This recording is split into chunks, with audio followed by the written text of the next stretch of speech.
Hello बच्चों, let's read this question. The question says a box is being pushed horizontally along a rough surface and a constant acceleration is achieved. If the push is stopped, the box will option first slow down and finally stop.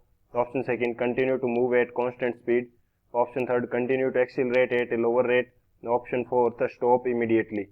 तो इस question के अंदर हमसे क्या बोला है कि एक ओरिजेंटल सरफेस है, रफ सरफेस, उसके ऊपर एक बॉक्स को पुश किया जा रहा है और एक कांस्टेंट एक्सीलरेशन अचीव कर लेते हैं। तो जब हम पुश करना बंद कर देंगे तो बॉक्स के साथ क्या होगा वो हमें फाइंड आउट करना है। तो बात करते हैं की कंसेप्ट की। की कंसेप्ट की यदि बात की जाए इस क्वेश्चन के लिए, की कंसेप्ट, तो क्या की कंसेप्ट होगा? सबसे पहले हमें ये पता होना चाहिए कि जब भी किसी भी रफ सरफेस के ऊपर हम किसी बॉक्स को पुश करेंगे तो वहां पे क्या अप्लाई होगा? फ्रिक्शन अप्लाई होगा। फ्रिक्शन क्या होता है? फ्रिक्शन हमारे पास एक टाइप का फोर्स है जो कि दो सरफेसेस जो कांटेक्ट में उनके बीच होने वाले रिलेटिव मोशन को क्या करता है? अपोज करता है। सो फ्रिक्शन हमारे पास क्या है? फ्रिक्शन क्या करता है? Oppose relative motion, oppose relative motion between surfaces of contact. जो सरफेसेस कांटेक्ट के अंदर होती हैं उनके बीच में रिलेटिव मोशन को क्या करता है? अपोज करता है। ठीक है, ये हमारे पास फ्रिक्शन हो जाएगा। अब यदि इसको एग्जांपल के थ्रू समझते हैं तो एग्जांपल हमारे पास क्या हो जाएगा? जैसे ये मेरे पास एक सरफेस है, इसके ऊपर एक बॉक्स रखा हुआ है। अब इसके ऊपर मैं एक्सटर्नल फोर्स अप्लाई कर देता हूं, तो इस साइड से एक्सटर्नल फोर्स अप्लाई करेंगे, हमारे पास क्या हो जाएगा? इसको हम बोल देंगे पुश कर रहे हैं। और यदि मैं इसके पीछे से अप्लाई कर देता हूं तो ये हमारे पास क्या हो जाएगा? पुश करना हो जाएगा एक्सटर्नल फोर्स से, और जब आगे अप्लाई कर देते हैं वो सॉरी पुल करना होता है। तो ये हमारे पास यहाँ पे हमने एक्सटर्नल फोर्स अप्लाई कर दिया, मूवमेंट हो रही है इस डायरेक्शन के अंदर, तो अब इसके अपोजिट डायरेक्शन के अंदर हमारे पास इसकी मूवमेंट को रोकने के लिए फ्रिक्शन फोर्स जनरेट हो जाएगा। तो ये हमारे पास फ्रिक्शन की कंडीशन रहती है। तो ये हमारा मेन की कंसेप्ट हो जाएगा। इस की कंसेप्ट की हेल्प से इस क्वेश्चन को सोल्व करते हैं।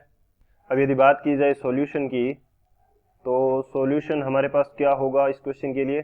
हमने एक्सटर्नल फोर्स अप्लाई किया तो इसकी मूवमेंट स्टार्ट होगी। मूवमेंट स्टार्ट होने के बाद में एक्सीलरेशन हमारे पास आ गया। मूवमेंट स्टार्ट होने के बाद में हमने क्या किया? एक्सीलरेशन हमारे पास आ गया, किसी एक्सीलरेशन ए से ये मूव करना स्टार्ट कर दिया। उसके बाद में हमने एक्सटर्नल फोर्स हटा लिया। एक्सटर्नल फोर्स हटा लिया तो जो वेलोसिटी अटेन की थी वो क्या हो जाएगी? डिक्रीज हो जाएगी। वेलोसिटी डिक्रीजेस, वेलोसिटी डिक्रीजेस, क्योंकि एक्सटर्नल फोर्स हटा लिया तो वेलोसिटी डिक्रीज करेगी। और फ्रिक्शन के कारण अब हमारे पास आगे की तरफ ले जाने वाला कोई भी फोर्स है नहीं, ओनली मोशन हो रही है। तो मोशन की वजह से हमारे पास क्या होगा? पीछे की तरफ एक्ट करने वाला फोर्स फ्रिक्शन फोर्स तो है, तो ये धीरे धीरे करते इसको फाइनली क्या कर देगा? स्टॉप कर देगा। तो बॉक्स क्या होगा? Box will slow down, box will slow down and finally stops, slow down and finally stops. तो फाइनली क्या हो जाएगा? स्टॉप कर जाएगा। तो कौन सा ऑप्शन करेक्ट होगा? फर्स्ट जो दे रखा है slow down and finally stops, ये तो करेक्ट है। सेकंड में क्या दे रखा है? Continue move to a constant speed.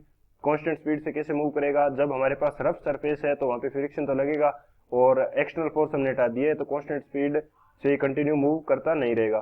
Third हमारे क्या कह रहा है? Continue to accelerate at lower rate. नहीं, जब हमारे पास एक्सटर्नल फोर्स हटा दिया तो वो एक्सीलरेट करेगा किस प्रकार से?